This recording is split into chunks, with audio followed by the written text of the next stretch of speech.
होतं की शपथ घेऊ शकता?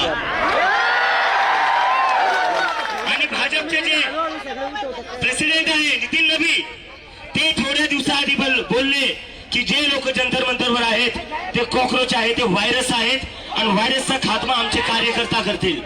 तर या देशात जेव्हा जेव्हा मुलं विद्यार्थी परीक्षेचा मुद्दा उठवतात, बेरोजगारीचा मुद्दा उठवतात, त्यांना हे सरकार व्हायरस म्हणून बघती.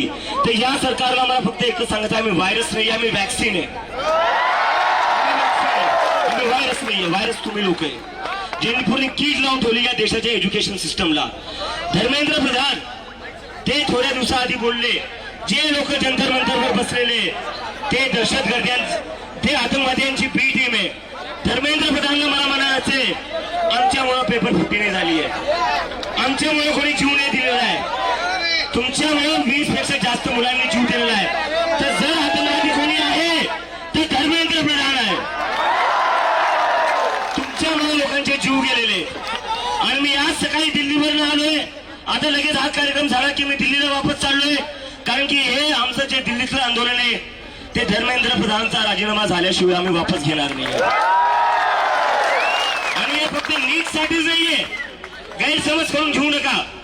फक्त नीट साठी नाही, नीटच्या मुलांची आत्महत्या झालेली आहे त्यामुळे आम्ही त्यांचा आवाज उठवतोय. पण देशाची सगळी शिक्षण व्यवस्था एकंदरीत कोलांडली आहे, आपली पूर्ण कोलॅप्स झालेली आहे, ती सुधारवण्याची सुरुवात आहे. आणि सोनम वांगचुक सरांचा मी एक मेसेज घेऊन आलोय. सरांना काल मी सांगितलं होतं, काल मी माझ्या घरी चाललोय, छत्रपती संभाजीनगरला चाललोय. तर सर म्हणलेले चाललायस तर अजून लोकांना घेऊन ये. तर कोण कोण येणार आहे, कोण कोण जंतर मंतरला येणार आहे, दिल्लीला येणार आहे? आपण दरवेळेस म्हणत असतो दिल्लीची ही तख्त राखतो महाराष्ट्र माझा, बंदुकीने म्हणतो. तर आता वेळ आलेली आहे, जंतर मंतरवर या देशाचा युवा, या देशाचा विद्यार्थी एकत्र येत आहे. तर आपल्या सगळ्यांची जबाबदारी आहे जंतर मंतरला यायचे आणि आंदोलनाला अजून मजबूती द्यायची. महाराष्ट्राच्या मुलांशिवाय आणि छत्रपती संभाजीनगर शिवाय हे आंदोलन पुढे जाणार नाही. तर माझी फक्त एकच विनंती आहे, सगळ्या लोकांनी इथून जितका वेळ होत नाही तितक्या वेळेसाठी तुम्ही जंतर मंतरला यावं, तिथं थांबावं. देश बदलायचा आहे, आपल्याला सिस्टम बदलायचा आहे. आणि देश आणि सिस्टम फक्त या देशातला युवाच बदलू शकतो. आणि आता थोडा वेळ आधी मला 1-2 दिवसापासून थोडा वेळ घेतला सर, 1 मिनिट फक्त. मागच्या काही दिवसांपासून मला एक प्रश्न सारखा विचारला जातोय की तुम्ही 16 दिवसापासून जंतर मंतरवर बसलेले एवढ्या उन्हात, सोनम वांगचुक 9 दिवसापासून उपाशी आहे, सरकार तरी ऐकायला तयार नाहीये, प्रधानमंत्री तरी ऐकायला तयार नाही. तर तुम्ही काय, यावर तुमचं काय म्हणणं आहे? तर माझ्या मनात प्रश्न येतो, जर देशाचे प्रधानमंत्री आपलं नाही ऐकणार तर कोणाचं ऐकणार? डोनाल्ड ट्रम्पचं ऐकणार का? डोनाल्ड ट्रम्प म्हणतो रशियाचं तेल घेऊ नका, प्रधानमंत्री तयार होऊन जातात. डोनाल्ड ट्रम्प म्हणतो टॅरिफ शून्य करून टाका, प्रधानमंत्री तयार होऊन जातात. अरे आम्ही काय मागतोय?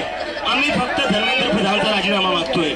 जर तुम्ही रशिया युक्रेनचं युद्ध थांबवू शकतात तर पेपर फुटी का नाही थांबवू शकत तुम्ही? जर तुम्ही रशिया युक्रेनचं युद्ध थांबवू शकतात तर धर्मेंद्र प्रधानसारख्या छोट्या मंत्र्याचा राजीनामा का नाही घेऊ शकत तुम्ही? तर हे बोलून माझं बोलणं संपवतो. आणि परत एकदा सांगा, कोण कोण जंतर मंतरला येणार आहे? नक्की आले पाहिजे मित्रांनो. छत्रपती संभाजीनगरचा मी आहे, जर तुम्ही इथून सोबत नाही आले तर आपल्या इज्जतीचा प्रश्न आहे आता. तर येसाल ना नक्की. आणि इथं जेवढे टीचर्स आहेत, शिक्षक आहेत, रोहित सर आहे, मी यांना इन्व्हाइट करतो, एकदा प्लीज तुम्ही सगळे जंतर मंतरला या आणि एकदा विद्यार्थ्यांसोबत उभा राहा. आणि मला खात्री आहे जेवढे इथं शिक्षक आहेत, नेते आहेत, ते सगळे जंतर मंतरला नक्की येतील, कारण की विद्यार्थ्यांसोबत सगळ्यांना उभा राहिलं पाहिजे. आणि पेपर कुठलाही असो तो ऑफलाईनच झाला पाहिजे, ऑफलाईनच झाला पाहिजे. जर पेपर ऑफलाईन नाही झाला तर सरकारला ऑफलाईन करून टाकू.